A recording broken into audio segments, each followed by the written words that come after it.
Residents of Sunderland Road woke to news this morning that one of their neighbours was dead following a heated dispute. They saw it unfold at around 5 p.m. yesterday. Hearing a lot of argument, voices across the road.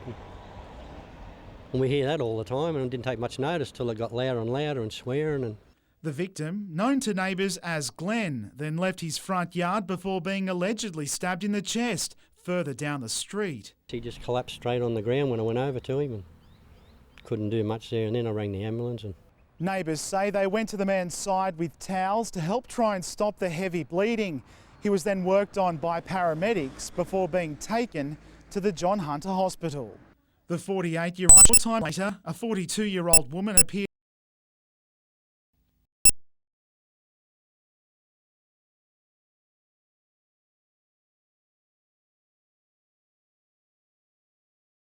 probably up towards $300,000 for those before the work can proceed.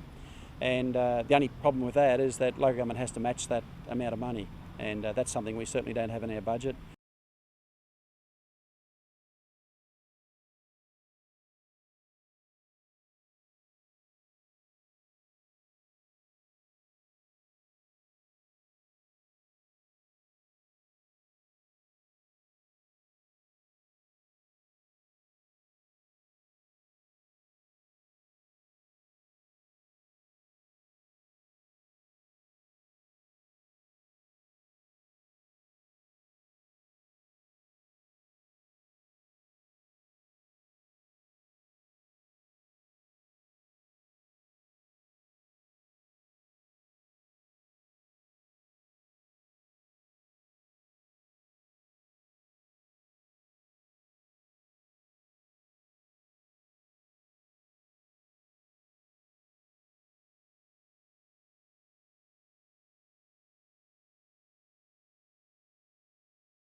When Joel Griffiths went on loan to Beijing, Newcastle owner Con Constantine says he was assured his star striker wouldn't play against the Jets. While that now appears certain, the club boss says he'd still welcome Griffiths back, but can sense it may not happen. After the Asian Cup, I think they will be pretty blunt which way he's going to go. If he decides to play against us a couple of times or 3 times or whatever, then the club has got to make a decision. The Jets have to, as they prepare to host Socceroo Scott Chipperfield in a few weeks' time in a bid to sign him for the next 2 years, and plenty rests on where Griffiths will be next season. I would say 85% that we're going to get him across the line. That all depends on Joel, believe it or not. Once we get a decision from Joel which way we're going to go, then we'll make the decision. The Jets touch down in Beijing later tonight, hoping that everything they've planned for in terms of facilities, food and the like are as expected. And if not... The one thing is they've got to travel here too. So if they want to play a little bit of mind games with us, then I'm sure we can return serve.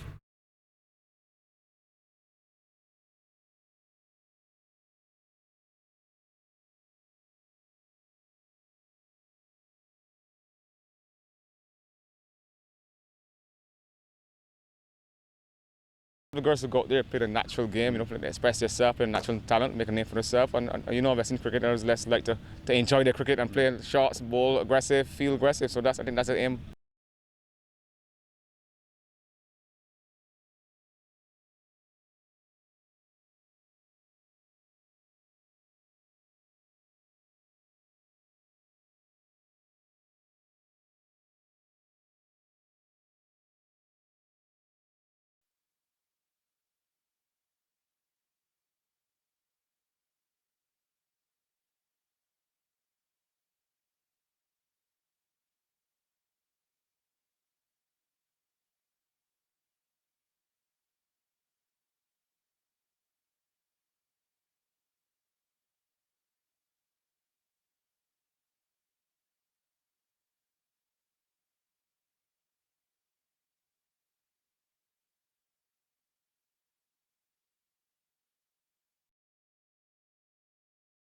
In the 1920s, about 100 English families settled in Mayfield to work in steel mills and galvanising plants for John Lysart Limited. 80-year-old Kelvin Baker travelled almost as far to make it from Whyalla in South Australia back to Newcastle for today's reunion of employees, descendants and their families. It's lovely to come back and see the old face I knew and the young boys I used to knock around and get into trouble with and all that. That included swimming nude and catching crabs in the Hunter River. It seems Pommytown was a charmed place to grow up. Cricket on the road because there was no cars in those days. And Red Rover, all the dirty dogs come over. The boys used to run down to the works with their beer at half time, take bottles of that. Before today, Keith Jones and Dulcie Shortland hadn't seen each other since they were 8-year-old neighbours. Surprising how little people change over the years. Oh my gosh, that sounds good, doesn't it? Go from 8 to 80. While the big question now is what they'll do for the 90th anniversary next year, it seems for the moment this extended family is just happy to be back together again. Like it is now, that's how it used to be years ago when they first come out. Everybody knew everybody, everybody loved everybody. Penny Evans, NBN News.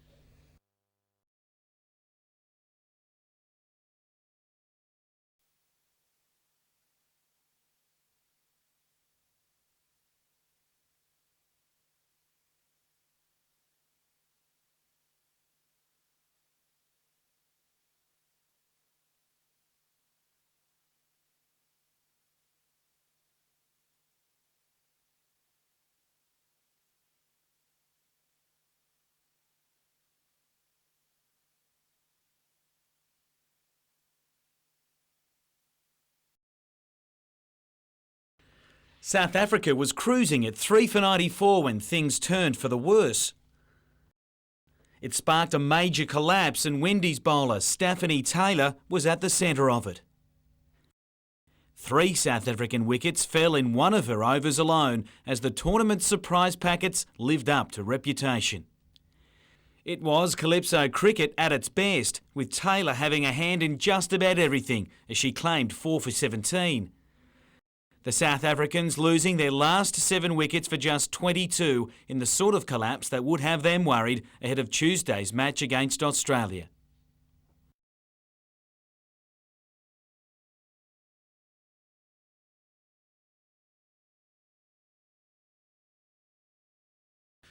It was going so well. Through 9 holes, Kurt Barnes was a joint leader at 13 under, but it all unravelled on the turn. After dropping 4 strokes in 5 holes, he took his frustration out on the 339-metre par 4 15th, unleashing on the tee with a trademark drive. He actually drove through the green and had to settle for par. Finally some respite on the last with birdie to card an even par final round, but a share of 12th when a higher finish beckoned. Newcastle's James Nitties had one of those rounds too at the US PGA Tour event in Florida. He was also a joint leader today before his luck slipped away.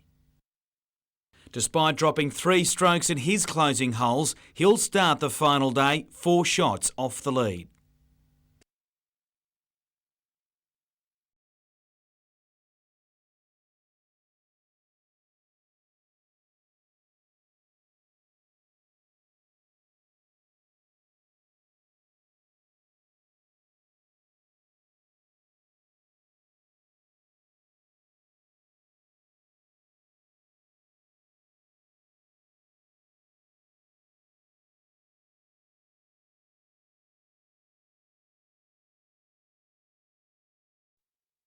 The yields are good and the quality exceptional.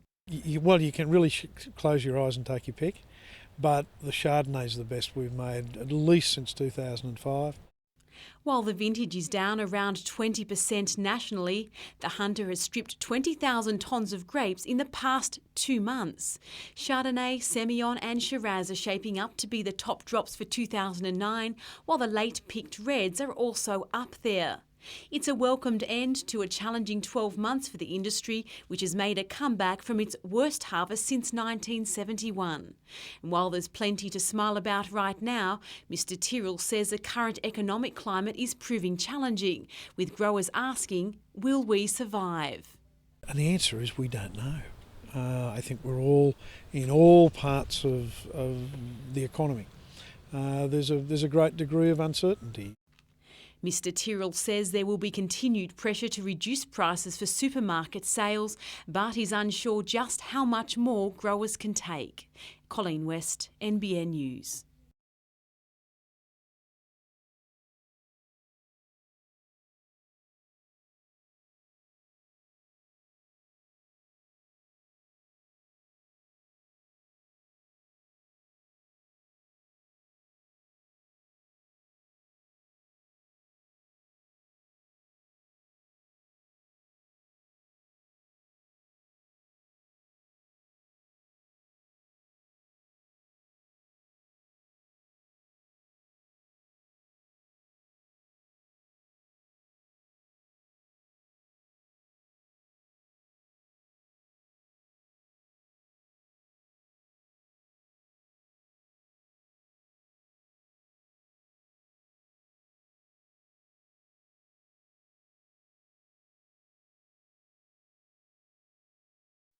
Merewether Beach was closed again today, the surf messy but showing promise. After what has been one of the worst summers I think Newcastle's ever experienced surf-wise, to see some swell and to see the sand moving around the way it is, we're really hopeful we're going to see some good waves. Things are taking shape out of the water as well.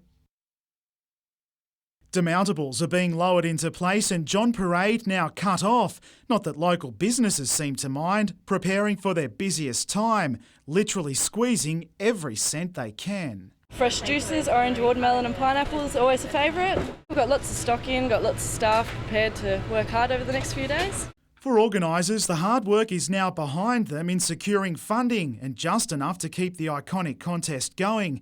Surfest is feeling the effects of the economic downturn as well, with the men's and women's now a 2-star event, a lower rating than last year but still part of the World Qualifying Series. To hold 10 events, 12 days, to keep the festival in its entirety has been a real great moment for Surfest. In the juniors, though, the rating has actually increased. More prize money, more points on the board for them, so it entitles them to sort of get a higher seeding. Adam McIlrick, NBN News.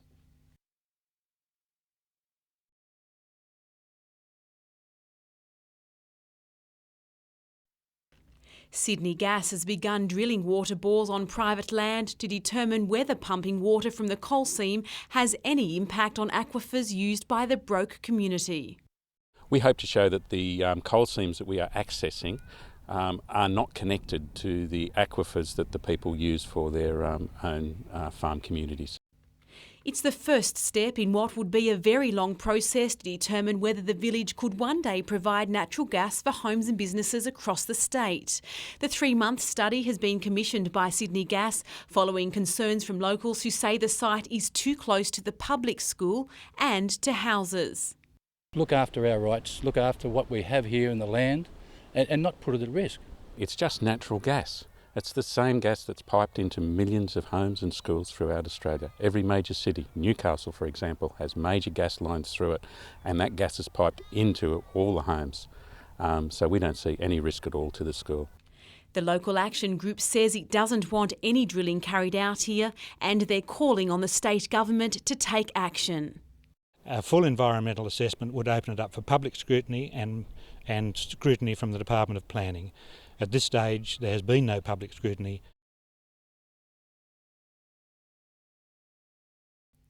The saying may be stubborn as a mule, but the hunter's horse industry has proven its resilience over the last 12 months. The Wallsend New Lambton Pony Club is slowly remounting after losing 80% of its members during the horse flu lockdown. We found that a lot of people found other interests to do. They found different sports because we were out of action for about 6 to 8 months. The club needs big membership numbers to cover its bills, but there's also been a personal toll. Many had horses die, while others never fully recovered. The long-term effect we probably won't know for a couple of years to come, but definitely in the short term it's been devastating for the pony club movement. Racing too has noticed ongoing issues long after the quarantine zones lapsed. Certainly are reports that some horses have just never been the same, and that's obviously a tragedy. Although the crowds certainly returned, the Newcastle Jockey Club believes the industry will take years to heal. I guess it's our wish that it never ever happens again. Racing was on its knees. In a bid to prevent a repeat of the crisis, the sector implemented its own biosecurity measures. I think people in the industry know that they have to be ultra careful. Similarly, pony clubs now keep strict records of training and competition days. If ever there is another outbreak, we'll be able to say these are the horses that were on our grounds on this particular day, and I think people are a bit more wary now. There's also hope toughened quarantine laws will prevent the virus from jumping our fences again.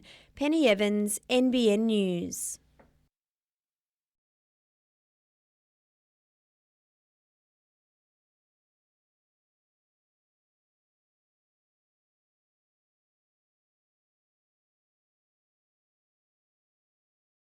Got everything from free players who just come to have a few drinks and enjoy their evening with friends and family or just on their own, right through to a few professional players.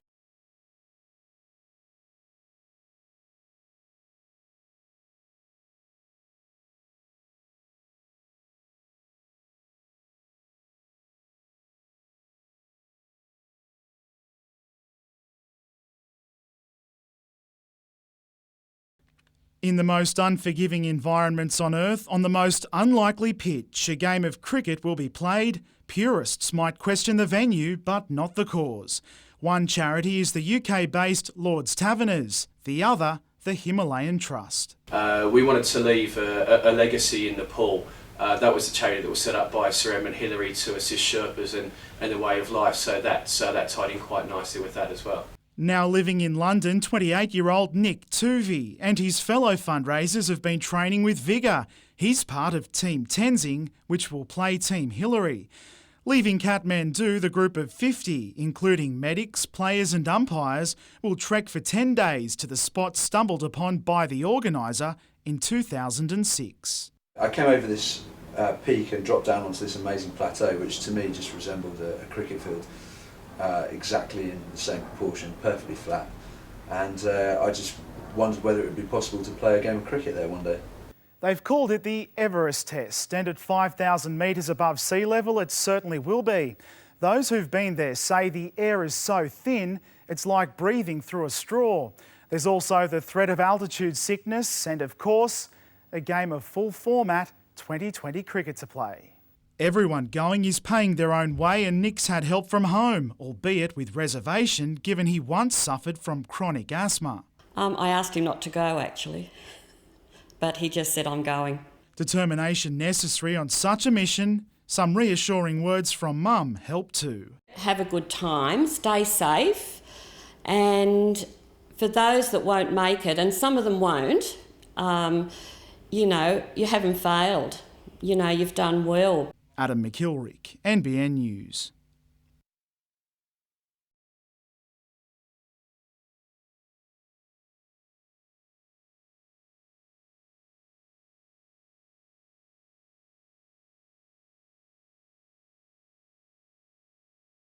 Doing the warm-up, I was kicking bombs to kids and that. I was just filthy, I didn't get to go out there, but hopefully if I get a chance this week, I'll get to enjoy the good atmosphere up there. I think we saw that on Saturday. I think there was 13 on 13 and it was getting a bit full on in that.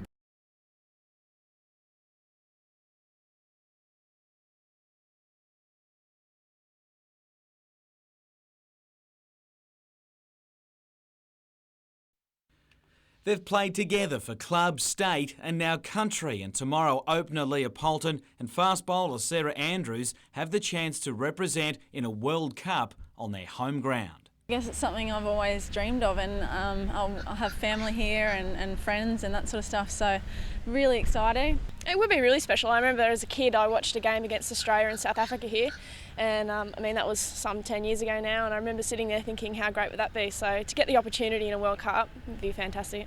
But there's no room for sentiment. Australia come off a round 1 loss against New Zealand, And while neither of the Novocastrians played in that match yesterday, there's no guarantees of a start tomorrow. Either way, family and friends have signalled they'll be there, and given the stakes, the Wallsend duo hope for many more. We've been telling all our teammates that Newcastle are really good at that the Newcastle community is really great at supporting any sporting team, so we're hoping they're out in numbers tomorrow, even though it is a Tuesday. They got some today, with the best one-day bowler in the world, Nathan Bracken, lending a hand at today's training. Jim Callanan, NBN News.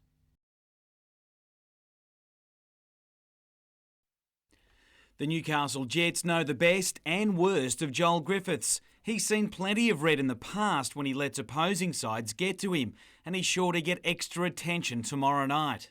I don't know what you're talking about.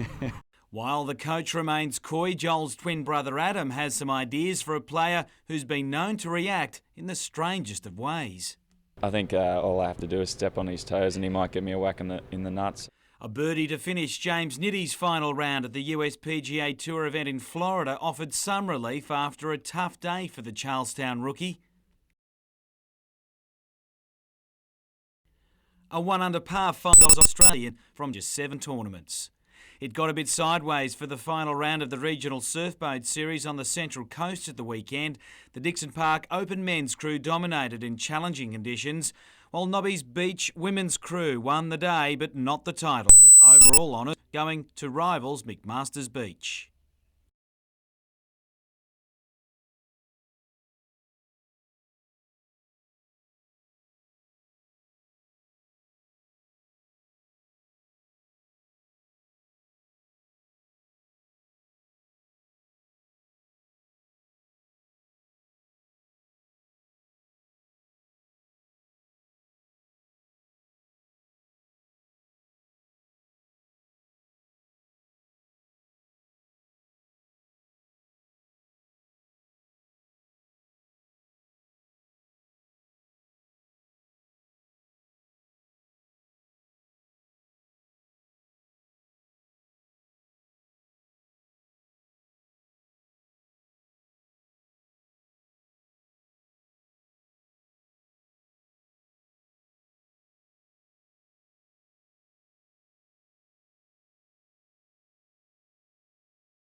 That's his character. He's very gritty, very tough, focused, and he'd known he's done the work. Like, he's trained hard for years, and so he knew he could come back and contribute, and he showed his true character. It's very great for him. Well, are you getting much sleep? He's on 136, not out. What's tonight going to be like? Well, one thing, he'll be batting first up, so and then they'll obviously declare sometime, so we might get a bit of sleep tonight. So but it's been a long day. And knowing our Philip, this is all he's ever wanted to do, was to play cricket. So we backed him all the way, and we gave him our blessing. So, but we are extremely proud of him, as you can imagine. There's going to be ups and downs. So it's how he handles that, and so hopefully he obviously realises that. So hopefully he'll be able to deal with the situation if it comes, but so far so good, so he's full of confidence.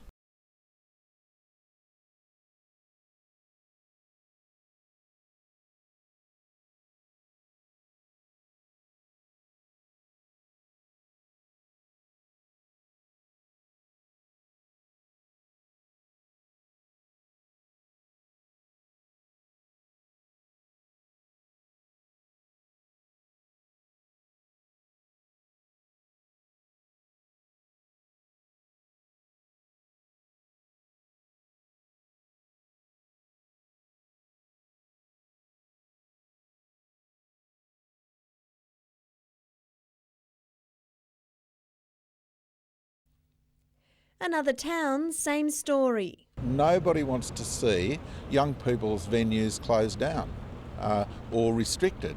But the situation is there's the rest of the community that has to be taken into account. The Heritage Mall is a weekly target, with some shop owners resorting to grills and bars to keep their wares safe. Businesses we spoke to are sick of the petty vandalism but wouldn't go on camera for fear of retaliation attacks.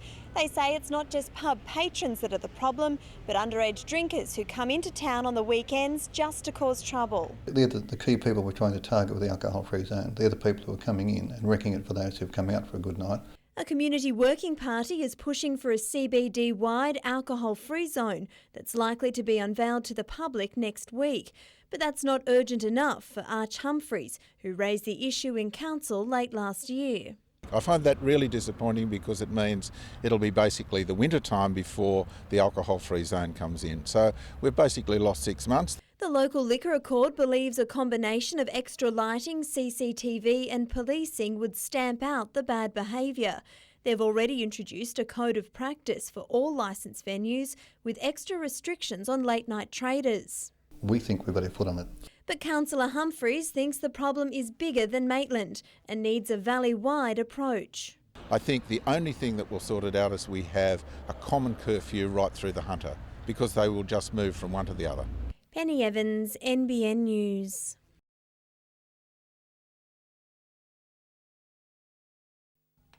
There's no rotor blades, engine or tail, but this cockpit simulator could prove a lifesaver for Westpac helicopter pilots and crew.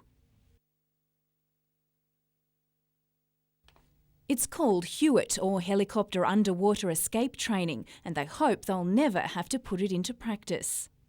The idea of the Hewitt training is to make sure that everybody learns to escape a helicopter that might ditch in the water and end up upside down. They're encouraged to stay as calm as possible despite the disorientation. And it's good because it keeps your confidence up that if it happened for real, you know, we'll be able to sort of deal with it. Westpac often does offshore rescues, including injured crew from ships plucking swimmers out of the water and searching for missing people or yachts. Just last night, they winched a 28-year-old man from Nora Head who was washed off rocks at Catherine Hill Bay. They were alerted by a man fishing from a nearby rock shelf. Came back to have a look a bit closer at where he was pointing and saw this guy about 50 yards off the coast, off the rocks, just sort of paddling away and looking a little bit tired, I think. And thankfully, their Hewitt training wasn't needed. Jane Goldsmith, NBN News.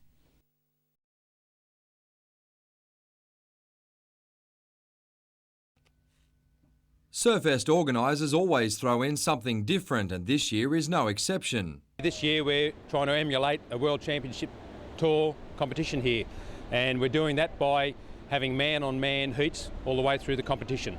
But the possibility of Merewether Beach becoming a national surfing reserve took centre stage at today's launch. Steering Committee Chairman Tim Ryan says everything is in place, with Lands Minister Tony Kelly set to visit the area later this month. We've got the stage booked before the Surfest final, so I'm very hopeful that an announcement will be made at that time. Becoming a reserve would ensure the break is protected against natural disasters and development, giving beach users a voice to negotiate with the government. It protects the reef and the waves and the sandbanks of Merewether, so it's anything that could be detrimental to that. A piece of public artwork to commemorate the decision has already been designed. Standing more than 3 metres tall, it would feature a stainless steel replica of the board used at the break by surfer Robbie Woods, with a cutout shaped like the board used by four-time world champion Mark Richards in 1979. Mitchell Hughes, NBN News.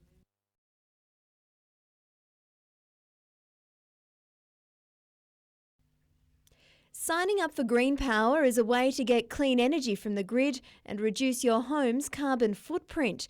But Choice says under the Rudd government's proposed carbon pollution reduction scheme, green power will actually give the big polluters a free kick.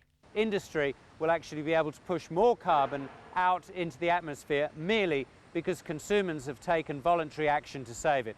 It doesn't make sense, it's not right. Choice supports the idea of the CPRS and would even like to see it strengthened beyond the current 5 to 15% target. However, it's worried unless some changes are made, households will question why they're paying extra to make life easier for industry and many of the almost 900,000 Green Power subscribers may drop out. We'd like to see the household reductions made additional to the mandatory targets which are incumbent on business to achieve. With the greenhouse bills due to be heard in Parliament this week, Choice says consumers have the power to make that little bit extra on their power bills count by lobbying their local MPs. Penny Evans, NBN News.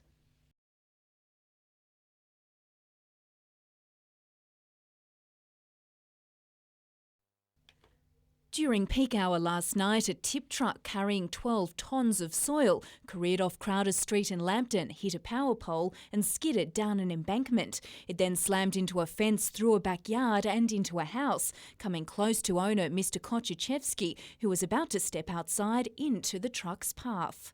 I was just walking down the hallway to go out the back door to clean my gutters out, so it was a little bit of a shock when the truck hit the back fence and rolled down through side of the house. His wife Glenda arrived home half an hour later, greeted by utter devastation. Walked through the house and walked out the back and saw out the back door and thought, oh, there's a truck in my backyard. What the hell is it doing there?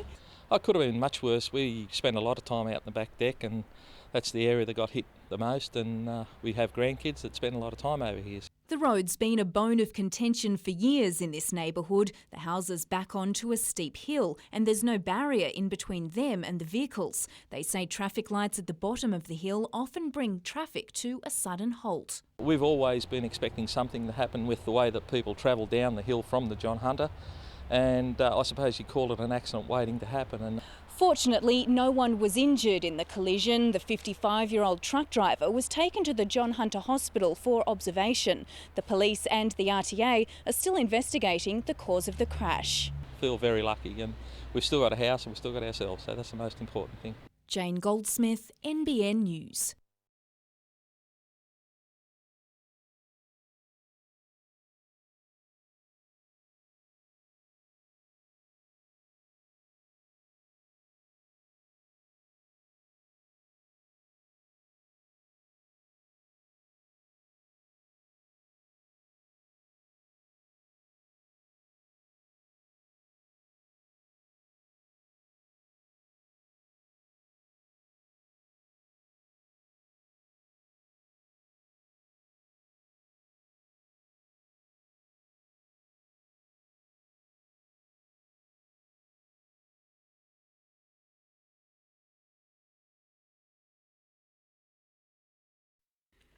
Beaten in their opening World Cup match, Australia needed to right the ship, and Shelley Nitschke made it a personal mission to belt the home side to a big total.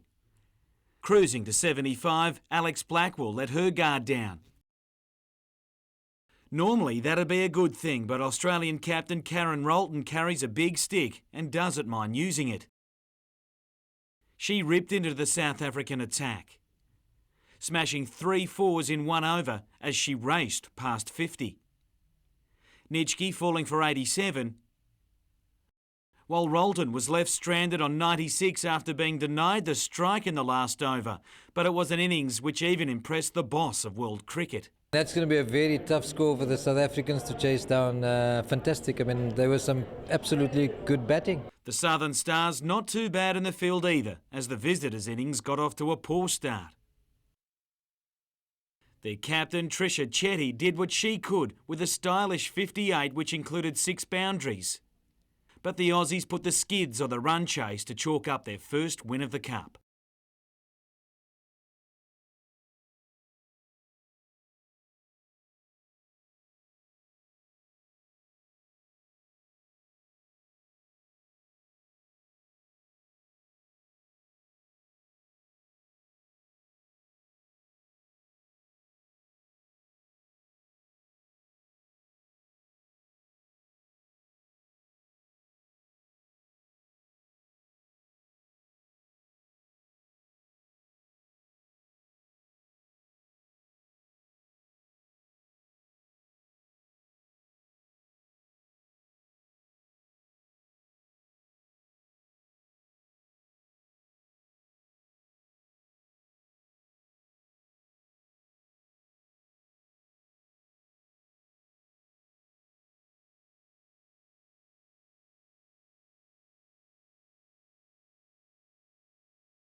to be honest, I don't really know much about his game of the last couple of years. So he's done well over there, and he's going to be a real dark horse for us.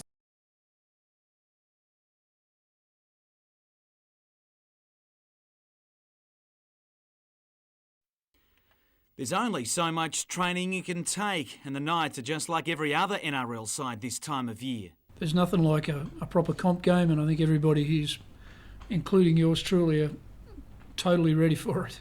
After showing his potential towards the end of last season and building in confidence during his Fijian World Cup campaign, there's plenty of expectation on Akila Uate's 2009. It won't surprise me if Aku does really break out in the next little while. The type of talent that he has is precocious and flamboyant and rare.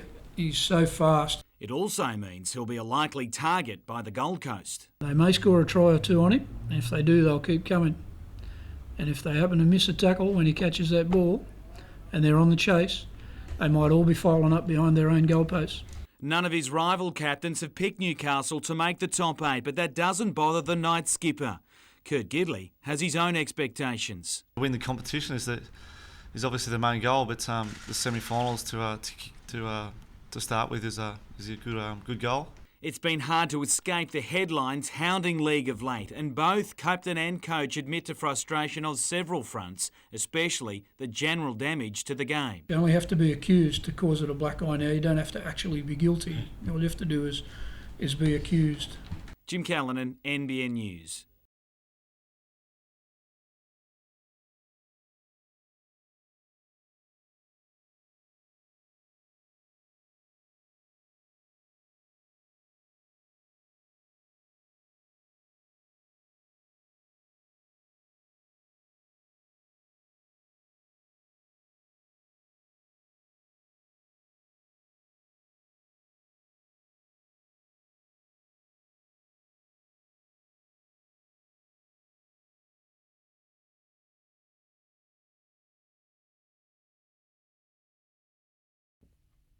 During the June 2007 storms, the town of Wallsend suffered significant damage. Since then, the town committee has submitted several proposals to try and prevent a similar disaster, but none have been implemented. Business owners want the levy banks raised, or at the very least want council to employ a warden, who would be responsible for flood warnings and a clean-up. We're waiting for early warning systems, we're waiting for flood poles, whatever they want to do, but we're now waiting 20 months past the flood, and we're waiting for June to come round again. Life is yet to return to normal in the CBD. Few businesses have re-established themselves. Now some big names such as Joyce Main are leaving for good. We haven't been able to pull in much new business because the council's decided this is the most dangerous part of New South Wales for flash flooding. Making matters worse is a recent rise in unsightly graffiti. The committee wants council to extend its removal fund outside Newcastle's CBD as it continues to spend its own money. It's not a cheap job, graffiti removal. We've got 3 teams working on it, and we just make sure that the place stays as clean as possible. Meanwhile, member for Wallsend, Sonia Hornery, is also calling on council to make a decision about the future of the dilapidated Salvation Army Citadel. Mitchell Hughes, NBN News.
Of all the nursing homes in New South Wales, Wallsend is one of the few which remains in public hands.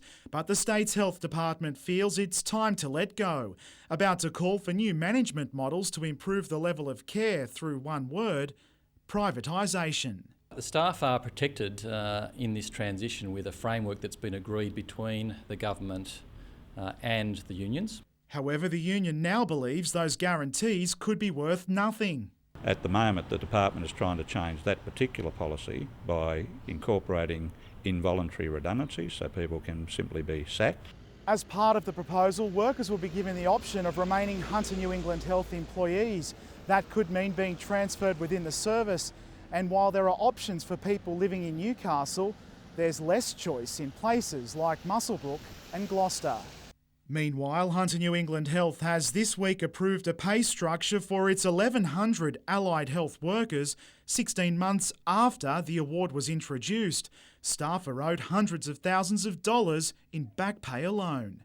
Adam McKilrick, NBN News.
After investigating odour complaints around the industrial parts of Rutherford last year, the Department of Environment threatened to suspend Trugain's operating licence.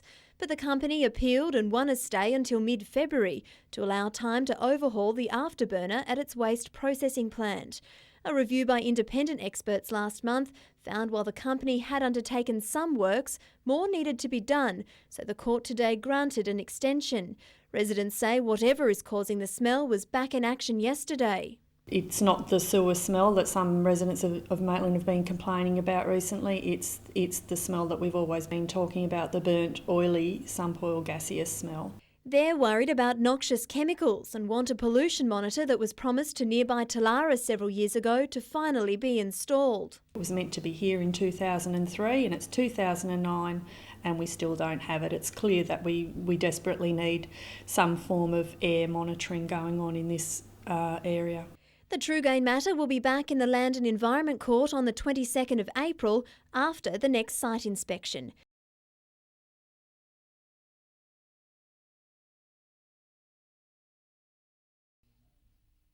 Red Door might share a name with a luxury perfume, but be rest assured he's not that sweet.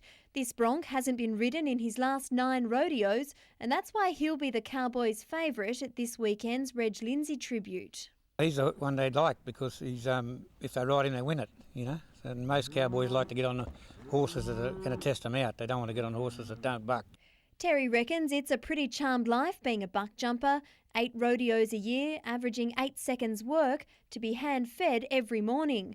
So much so, eventer Yankee Doodle from Cairns woke up 5 years ago and made a life-changing career decision. So I've jumped him for 4 years and all of a sudden decided he's going to be a buck jumper, not a jumper. This weekend's event is one of the biggest on the ABCRA circuit, but it has added importance this year after the country music legend it's named after died last August. Billed as the ultimate testimonial, there's record entries for the rodeo, plus a full concert that will feature some of Reg Lindsay's old band members. Reg wanted to have a reunion picnic and do a big rodeo, and he never really got to the first one even, as he took ill in '95. So it's very important to me to keep it happening. Months of planning goes into the event, and Roz is now hoping those cowboys in the sky play their part and keep the weather fine for Saturday. Penny Evans, NBN News.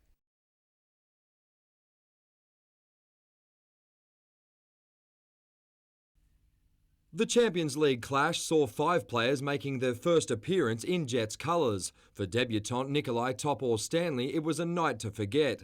The defender made a nervous start, one of his wayward passes gifting former Newcastle United striker Ryan Griffiths the opening goal.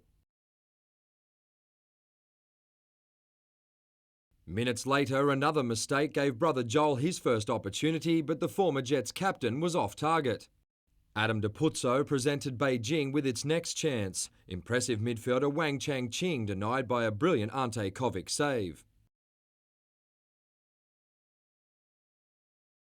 Ryan Griffiths also went close to doubling the lead shortly before half-time. Joel wasn't getting any special treatment, upended early in the second half. Late in the game, the Jets finally found some cohesion. Petrovsky denied from close range. With time running out, a perfect ball from Ben Kantarovski put Dutch striker Donny de Groot in the clear, but again Petrovsky failed to fire. Deep into injury time, Joel rubbed salt into the open wound, laying on the pass for Beijing's second.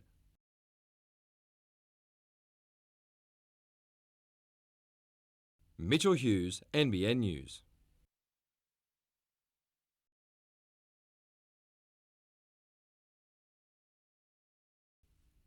There's no ticker tape parade for our Wallaroos, but a special reception at work was a humble way to welcome home World Cup winner Toby McGann.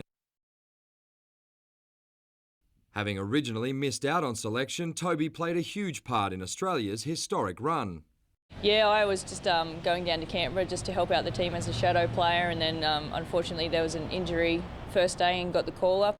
The 26-year-old says the atmosphere in Dubai was amazing, especially during the win over New Zealand in the final.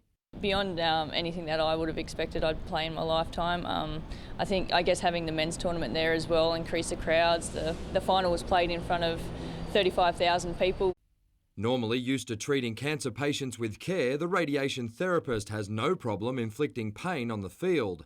McGann wants to hold on to her place in the national side for years to come, especially if rugby sevens is added to the 2016 Olympics. Obviously, if it is included in the Olympics, it would be an absolute ideal way to finish a career, but we'll just see how the body holds up. Mitchell Hughes, NBN News.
The furore following Manly and its fallen star Brett Stewart has again highlighted sport's drinking shame. While it's at the elite level and it gets magnified because of the media attention, we believe that behaviour is often learnt at the community sport level. Having played football at both national and local levels, Mark Glanville has seen an urgent need for change, and he says it needs to start in our communities. The research that the Australian Drug Foundation has done, which the Good Sports program came about, showed that within community sport there were high levels of binge drinking, underage drinking, drink driving and unlicensed alcohol sales. Good Sports is about changing that. Nearly 300 sporting clubs throughout the Hunter New England, from football to swimming and surf lifesaving, have signed on to be part of the program. It supports clubs in managing alcohol responsibly through an accreditation process, as well as helping them meet other healthy living goals. It's been fantastic so far, the take-up, and hopefully more clubs will get involved. The program is linked to the Good for Kids project, and it's free for clubs to join.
What a start to a month-long Aussie odyssey. It was Dutchman Raman Schulte's first surf in Australia, and one he'll never forget.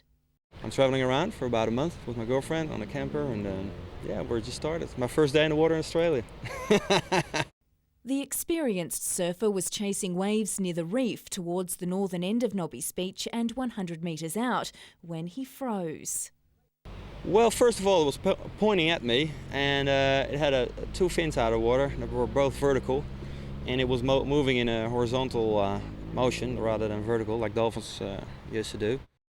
It was pretty big, like I said, 1.5 meters between the dorsal fin and the tail. Council lifeguards sounded the shark alarm, closed the beach for an hour and sent a jet ski out to search the entire area.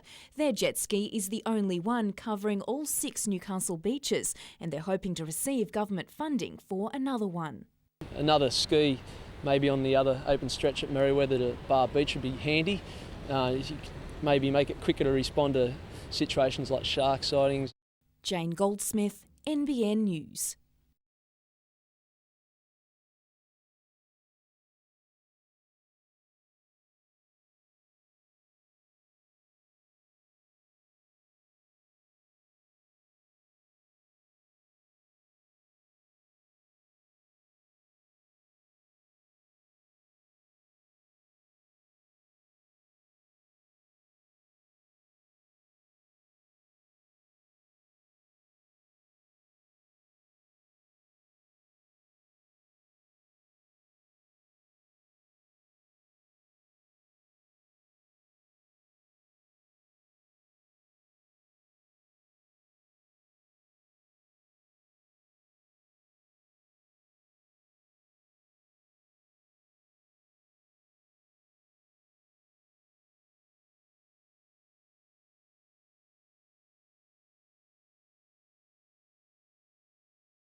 It's Australia's most prestigious competition for press photographers, the Walkley Photo Awards, and culminates with this fascinating exhibition which has arrived at the Lovett Gallery inside the Newcastle Region Library.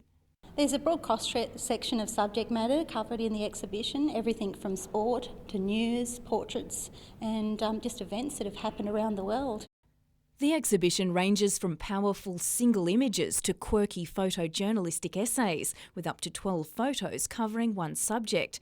That includes Ezra Shaw's work, in which 5 colourful images across different sports are tied together by the single motion of the dive, while another group of photographs show there are some people for whom the 1950s never died.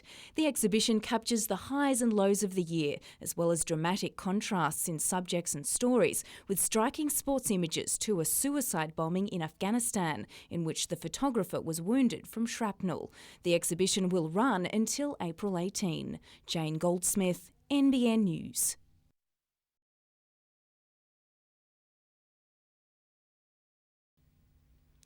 After returning from picketing at Parliament House yesterday, Gillian Snedden has decided it's time to end her 12-month campaign. When I got home, I was just completely exhausted and I just thought, I can't do this anymore. The whistleblower on the former New South Wales Aboriginal Affairs Minister, who testified against her old boss in his child sex and drugs case, will cover up. Instead, she's planning to release a book she's co-authored about the whole affair. I've accepted it now that I'll never get those answers from those people, but by reading the book, people themselves will get those answers. And I guess that's better than nothing. Gillian says it's never been about money, although she is still waiting for her workers' compensation case to be settled. The former electoral officer has also put her Swansea home up for sale in search of a fresh start. I haven't got much of a plan, to be honest. It's been one day at a time, but I hope to sell the house. I don't know, maybe move to Sydney, maybe to Maitland, maybe to Tasmania, I don't know. As far as Orkopolis, Ms Snedden says she won't be keeping a close eye on his current court case. To be honest, Milton's appeal and things like that, they don't mean anything to me. Penny Evans, NBN News.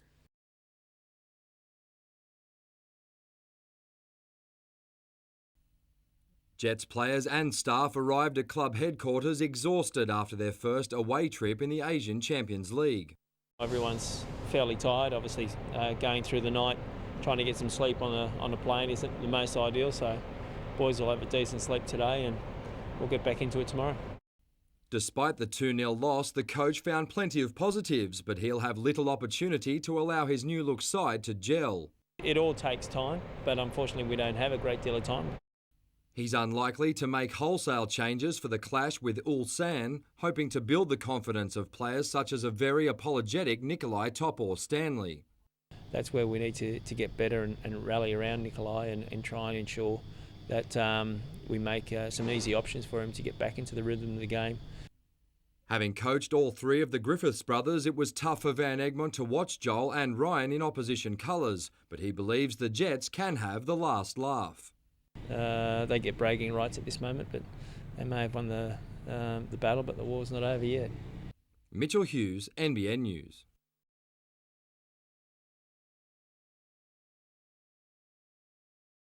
He spent 6 years in blue and red, but after being let go by the Knights last year, Matt White has been welcomed with open arms by his Titans teammates. I think he's been great. Through the trials, he's shown some, tough, good attitude.